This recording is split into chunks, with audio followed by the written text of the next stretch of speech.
안녕하세요. 행복한 개미의 책 읽기입니다. 오늘 제가 소개해드리려고 하는 책은 조지 오웰의 카탈로니아 찬가라는 책입니다. 보통 조지 오웰하면 1984나 동물농장을 먼저 떠올리시는 분이 많으실 텐데요. 저는 개인적으로 이 책에 가장 큰 애정을 갖고 있습니다. 제가 아주 좋아하는, 그리고 존경하는 작가의 한 사람이 바로 조지 오웰인데요. 그 이유는 그가 기본적으로 어떤 진보주의자, 사회주의자라는 기본적인 입장을 갖고는 있지만 그가 어떤 특정한 이념보다는 진실과 객관성, 인권, 이런 가치들을 더욱 중시했다고 생각하기 때문입니다. 그는 평생을 거쳐서 어떤 가식적인 당파 싸움이나 정치 투쟁을 극도로 혐오하는 모습을 보여줬는데요. 그가 그런 태도를 갖게 된 어떤 근본적인 배경, 토대가 바로 이 카탈로니아 찬가라는 책에 담겨 있다고 생각합니다.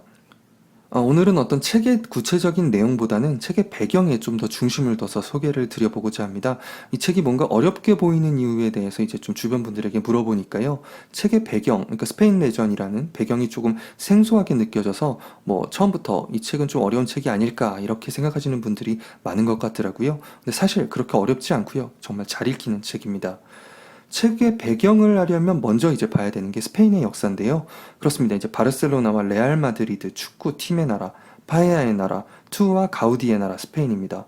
이제 대항해 시대부터 시작하는 중세 이후에 유럽을 얘기할 때는 항상 첫머리에 나오는 나라 중에 하나인데요. 지금 30대 이상 되시는 분들은 기억하실지 모르겠지만 과거 이제 대항해 시대라는 컴퓨터 게임이 있었습니다. 그 게임을 시작하면 세비야나 마드리드 같은 도시나 혹은 이제 포르투갈의 리스본이 초기에 이제 등장하는 주요 도시였던 걸로 기억하는데요. 정말 기억이 생생하네요. 어쨌거나 크리스토프 콜럼버스가 미국 대륙을 발견한 게 이제 원래 있던 것이니까 발견했다고 얘기하는 게 이제 좀 옳지 않은 표현일 수도 있겠는데요. 어쨌든 그런 표현을 쓰겠습니다. 미국 대륙을 발견한 게 이제 스페인 자본으로 가능했죠. 이제 참고로 콜럼버스는 이탈리아인이지만요.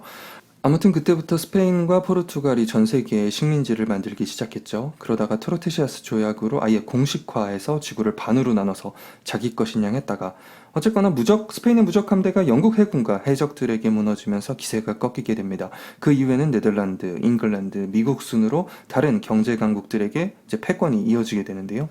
스페인 제국 자체의 위상은 이제 좀 더 유지가 되기는 합니다. 갖고 있던 식민지가 바로 사라지는 것은 아니니까요. 그러다가 미국 스페인 전쟁으로 미국 대륙 쪽의 식민지가 날아가고 리프 전쟁이라는 전쟁으로 북아프리카에서의 영향력도 잃고 경제가 더 어려워집니다. 여기서 나오는 미국 스페인 전쟁이 이제 드라마 미스터 션샤인에서 이병헌이 맡은 유진 초이가 공헌을 세운 바로 그 전쟁입니다. 아무튼 그렇게 경제난이 심해진 이제 1800년대 후반의 스페인 상황인데요. 그때가 스페인에서 이제 경제난이 심해지니까 민중의 불만도 커지고요. 왕정이 끝나고 첫 번째 공화정이 열리게 됩니다. 그런데 그 공화정이 곧바로 군부 독재로 이어지게 되죠. 이후에 50년 정도 사이에 군부 쿠데타가 40번 정도 있었을 정도로 이제 스페인의 정세가 엉망이었다고 합니다. 그런 상황에 1918년에 스페인 독감과 1920년대 말 대공황을 이제 연속적으로 펀치를 두들겨 맞게 되어버립니다. 그 당시에 스페인 독감으로 전 세계에서 5천만 명이 죽었을 정도라고 하니까요. 그러니까 얼마나 그때 특히 스페인은 힘들었는지 알 수가 있겠습니다. 지금 코로나로 우리도 엄청 힘겨운 상황이잖아요. 그러다 보니 요새 뉴스에서도 지금과 비교해서 스페인 독감, 그 당시에 독감 얘기가 많이 나오는데요. 유추해서 상상해 볼 수 있겠습니다. 그래서 못 살겠다 이런 민중의 불만이 연속해서 터져나오고 또 그때 러시아 혁명 이후에 곳곳에서 공산주의 운동도 활발하게 일어날 때고요. 스페인에서도 1800년대 말에 노동자당이 막 생기고 그랬다고 하더라고요. 그렇게 민중의 분노가 이제 활활 타오른 결과 제2공화정이 다시 시작됩니다. 당시 이제 그때 첫 번째 개혁이 과제가 됐던 게 역시 땅이라 그래요. 역시 토지가 언제나 문제가 되네요. 당시 스페인에서는 1%도 안 되는 지주가 40% 이상의 농지를 소유한 정도의 상태라고 합니다.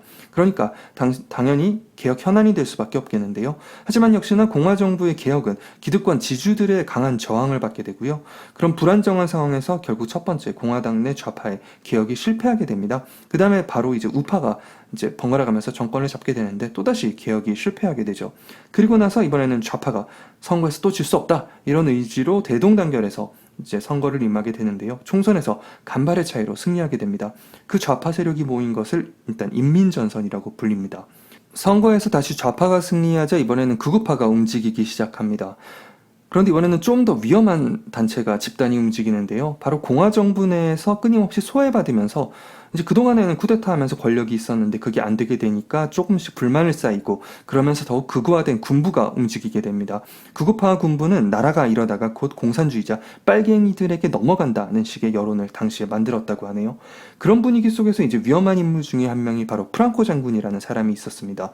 아까 말씀드린 리프 전쟁, 그러니까 아프리카 지역 전쟁에서의 전쟁 영웅 출신입니다. 이제 그가 정치적으로 이제 위험한 존재라는 판단에 공화 정부는 그를 모로코에 반유배시켜 놓은 상태였는데요. 결국 그가 탈출해서 반란을 일으키게 됩니다. 그러면서 스페인 내전 상황에 돌입하게 되죠. 그가 그 당시 그리고 이후에 해온 말들을 보면 우리는 투표소에서 만들어진 정부 따위를 믿지 않는다. 위대한 스페인은 평등 선거나 의회 민주주의 때문에 망했다. 라는 식의 얘기를 해왔더니 그의 사상이 어떤지를 알 수 있습니다. 어쨌거나 그가 반란을 일으켰을 당시에 스페인 당시에서는 내부에는 어떤 잘 구성이 된 군사 조직 이런 것들은 특별히 많지 않았다 그러고요. 오히려 잘 조직된 세력은 노동조합이었다고 하네요. 조직력 차원에서는 정부보다는 조합의 힘이 세고 잘 뭉치는 상태였다고 합니다. 그런데 문제는 당시 정부가 반란의 속수무책으로 반마비 상태로 당하면서도 공산주의 혁명을 우려해서 노동자들과 함께 이제 연대해서 반란 세력과 싸우지 않았다는 거예요. 그렇게 정부가 제대로 대응하지 못하는 사이에 프랑코는 주요 도시를 점령하게 됩니다. 그리고 그에 맞서서 공화주의자 세력의 외로운 싸움이 본격화됩니다. 그런 본격적인 내전이 시작된 상황에서 주변국들은 어떻게 대응했는지를 보면요. 1차 세계대전이 기억이 남아있는 상태입니다. 유럽 국가들은. 그러니까 자신의 대륙 내에서 전쟁이 확전되는 거를 어떻게든 막고 싶었던 거죠. 그러니까 유럽의 주요 국가들은 개입을 하지 않겠다 이렇게 선언했다고 합니다. 그런데 반대로 그 당시 프랑코에게는 지원 세력이 있었습니다. 바로 독일의 히틀러와 이탈리아의 무솔리니였던 거죠. 그러니까 어떻게 보면 파시스트 연대전선이라고도 볼 수 있겠습니다. 그러면 반대로 스페인의 민주공화주의자들에게는 아예 지원 세력이 없었냐? 그건 아닙니다. 여기서 이제 짜잔 하고 등장하는 게 바로 국제여단이라는 조직입니다. 바로 유럽을 비롯한 전 세계에서 민주공화주의자들을 돕기 위해 참전한 의용군이죠. 그 사람들 중에서 이제 유명한 사람으로 어니스트 해밍웨이가 있었고요. 그리고 오늘 제가 소개해드리는 조지 오웰도 참전하게 됩니다. 조지 오웰은 책의 첫머리에 이렇게 적습니다. 나는 신문 기사를 쓸까 하는 생각으로 스페인에 갔다. 하지만 가자마자 의용군에 입대했다. 그 시기 그 분위기에서는 그것이 해볼 만한 가치가 있는 유일한 일이었기 때문이다.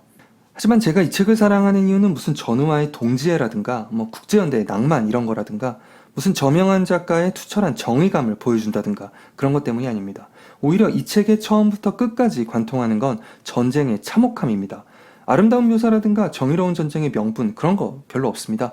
전쟁 속의 일상이 얼마나 하나부터 끝까지 자잘자잘하게 구체적으로 생생하게 비참하고 괴로운지를 이 책은 그리고 있을 뿐입니다. 그리고 또 하나 있는데요. 제가 이 책을 사랑하는 이유는 그렇게 처절하면서도 조지 오웰식의 날카로운 풍자가 곳곳에 담겨있기 때문입니다. 책의 곳곳에는 전쟁을 선동하면서도 실제로는 뒤에 숨어서 이익만을 누리는 사람들에 대한 날카로운 비판이 숨은 그림 찾기처럼 무심하게 곳곳에 담겨 있습니다. 예컨대 조지 오웰은 이렇게 쓰거든요.